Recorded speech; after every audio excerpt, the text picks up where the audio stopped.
नमस्कार, news 4 nation देख रहे हैं आप। आपके साथ मैं हूं ऋचा शर्मा। बिहार चुनाव से ठीक पहले तेजस्वी यादव ने पिच तैयार किया तो बीजेपी ने बैटिंग कर दी।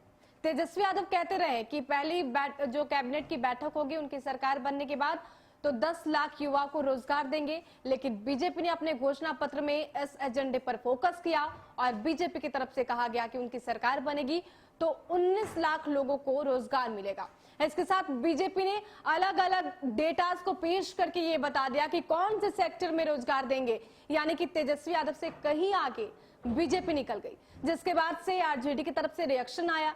आरजेडी की तरफ से आरजेडी प्रवक्ता मृत्युंजय तिवारी ने कहा कि बीजेपी बरगला रही है, ये पहली दफा नहीं, हमेशा से बीजेपी ऐसे ही करते आ रही है। तो अब बीजेपी नेता मनोज तिवारी ने कहा है कि अगर तेजस्वी यादव घोषणा पत्र को नहीं पढ़ पाते तो किसी और से बोले कि वो उन्हें पढ़ा के बता दे कि इस घोषणा पत्र में क्या कुछ लिखा है, क्योंकि बीजेपी ने जो किया है, जो कहा है, वो करके दिखाया है। और इसके साथ मनोज तिवारी ने यह भी कहा कि घोषणा पत्र का ही नतीजा है कि बिहार में 2-2 एम्स है, बिहार में IIM है और तमाम ऐसे विकास की चीजें हैं जो बिहार में देखने को मिली।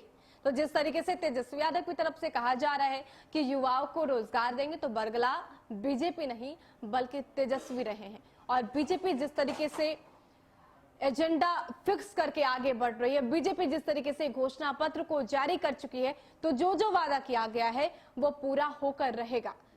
सुनिए क्या कुछ कह रहे हैं मनोज तिवारी। आज भाजपा ने स्पष्ट किया है कि हम आत्मनिर्भर बिहार के तहत 19 लाख लोगों को रोजगार देंगे। तो ये बिहार समझ भी रहा है कि बीजेपी जो कहती है वो करती है और उधर निकल भी पड़ा। तेजस्वी यादव का आरोप है कि पिछली बार भी आपने मैनिफेस्टो जारी किया था, उसके बाद उन वादों को पूरा नहीं किया गया। बिहार का चुनाव क्या पाकिस्तान और दर्जा क्यों नहीं?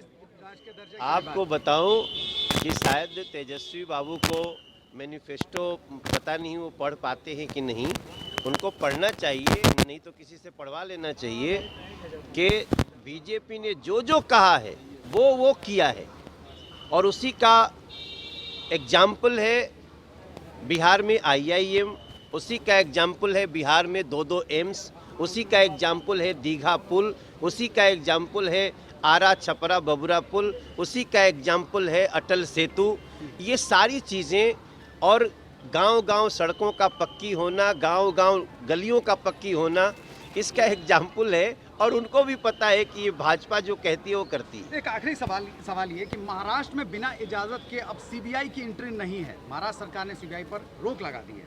उद्धव ठाकरे ने एक बड़ा फैसला लिया है। इसका स्पष्ट मतलब है कि CBI उन गिरेबान तक पहुंच रही है जो लोग अब तक बचने की कोशिश करते रहे। आखिरी उनकी एक कोशिश होगी जो असफल होगी अपराधियों को बचाने की। किस बात का डर? ये तो बिहार में पूछा जाना चाहिए कांग्रेसियों से, जिनकी वहाँ सरकार है। ये बिहार में पूछा जाना चाहिए तेजस्वी बाबू से कि सुशांत सिंह राजपूत के हत्यारों को आप जो साथ लेकर के घूम रहे हैं, इसका जवाब बिहार को क्या देंगे।